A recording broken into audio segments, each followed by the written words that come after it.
ne sais pas si le terme est d'actualité ni sa définition, mais le concept ou l'idée d'avoir un administrateur indépendant, je préférais l'appeler objectif, est toujours d'actualité. Je dis je préfère objectif parce que la qualification d'indépendance est assez difficile et l'appréciation de l'indépendance est encore plus difficile. Et pour apprécier vraiment si une personne a une attitude indépendante ou un comportement indépendant, il faudrait pouvoir l'observer dans ses agissements, dans son activité d'administrateur, pour voir comment elle se comporte, comment elle intervient, comment elle se positionne, quel type de débat elle a avec les membres du management des autres administrateurs, et elle a apprécié si cette personne, in concreto, est indépendante ou pas. Et comme c'est extrêmement difficile, et comme ça demande une proximité de la société qu'on ne peut pas avoir de l'extérieur, par substitution, par simplification, le marché utilise des indicateurs qui sont des espèces de présomptions d'indépendance. Alors, ça a été les critères des liens, des conflits d'intérêts, des liens avec l'actionnaire et les critères de présence au conseil d'administration. Je pense que les codes de gouvernance qui ont énoncé ces éléments de présomption étaient relativement bien positionnés quand ils indiquaient que c'était des éléments qui devaient permettre d'apprécier si l'indépendance et l'objectivité existaient ou pas, mais pas des critères absolus. D'où la notion dans les codes de gouvernance de comply or explain, ce qui devait permettre d'abord dans un premier temps de filtrer si les critères énoncés étaient respectés ou pas, et pour l'entreprise elle-même qui, in concreto, peut apprécier le comportement, de dire voilà, les critères sont satisfaits, on arrête là, ou les critères ne sont pas satisfaits, mais voilà pourquoi on maintient quand même notre qualification d'indépendance.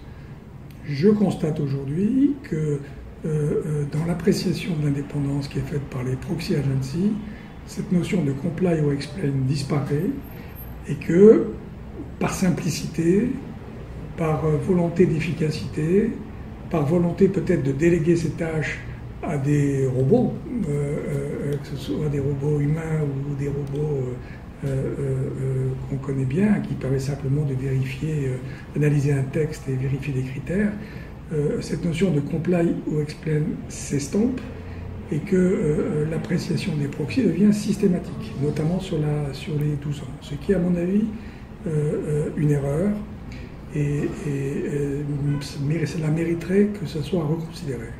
Laisser la responsabilité au conseil d'administration d'apprécier si une personne est indépendante ou pas et d'expliquer les raisons pour lesquelles la personne est indépendante. La gouvernance est un tout. Je pense qu'on peut, pour avoir une bonne gouvernance, il y a des règles ou des mécanismes qui font que ça fonctionne bien. Si vous avez un président différent du directeur général, si vous avez un comité de nomination qui est présidé par une personne elle-même indépendante et plutôt forte, si les administrateurs composant un conseil sont de qualité, sont présents, font leur travail, vous avez plus de chances d'avoir une bonne gouvernance que de ne pas avoir une bonne gouvernance. Après, ces gens-là, cette équipe, ce conseil d'administration, doit être totalement responsabilisé et doit apprécier le fonctionnement de son conseil, avec des critères objectifs, par exemple de présence, de durée, d'agenda, de participation au comité, et puis des évaluations externes et internes du fonctionnement du conseil, qui sont faites tous les ans maintenant et par des tiers, une année sur 3 au minimum, et chaque conseil est à même d'apprécier de quelle façon il travaille et comment travaillent effectivement les membres du conseil. Je crains que des critères lointains, pseudo-objectifs, administratifs, ne détériorent la qualité effective de la gouvernance.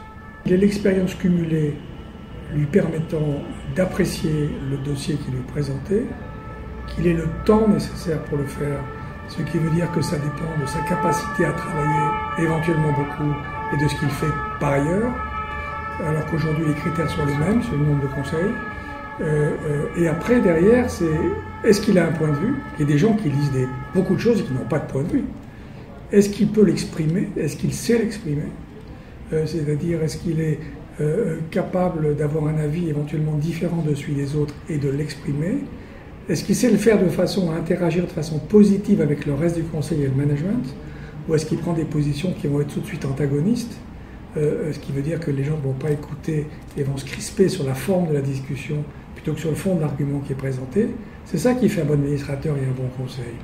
Et c'est ça qu'il faudrait pouvoir apprécier in concreto, encore une fois, pour savoir si le conseil est bien et si un administrateur apporte quelque chose à un conseil ou pas, et si l'actionnaire, et parce que c'est ça, in fine, l'objectif, est correctement représenté et défendu par ces administrateurs-là dans ce conseil-là pour superviser, encadrer et orienter au mieux l'activité de la société. Ça ne peut pas être automatisé. Donc le principal risque que je vois aujourd'hui, c'est l'automatisation de l'appréciation du fonctionnement du conseil. Et on le voit aujourd'hui. Quand les proxy agencies ont besoin de donner des avis, des recommandations de vote à des sociétés de gestion qui sont obligées de voter, qu'il y a 15 000 sociétés cotées ou 20 000 sociétés cotées qui ont chacune 20, 25, 30 résolutions, le besoin d'analyse est considérable. Et donc les agences ont tendance à simplifier et à automatiser. Et à automatiser sur des critères qui sont soi-disant objectifs, qui ne rendent impartialement compte de la qualité de ce qui est fait.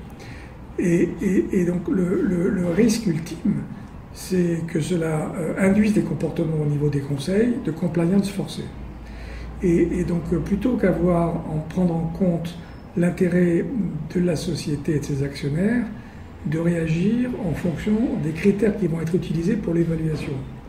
Donc le raisonnement et le comportement, c'est pas qu'est-ce qu'il faut que cette société fasse aujourd'hui pour défendre au mieux ce qu'elle est, ses objectifs, ses actionnaires, ses salariés, mais qu'est-ce qu'il faut que je fasse pour ne pas être critiqué par le proxy agency, ce qui est totalement stupide. Parce que ça voudrait dire implicitement que les critères et l'approche de la proxy agency sont les bons. Bon, j'ai commencé par vous dire que je pensais qu'ils étaient imparfaits. Et donc ce qu'il faut éviter absolument, c'est le dévoiement des conseils et l'erreur sur l'objectif à poursuivre.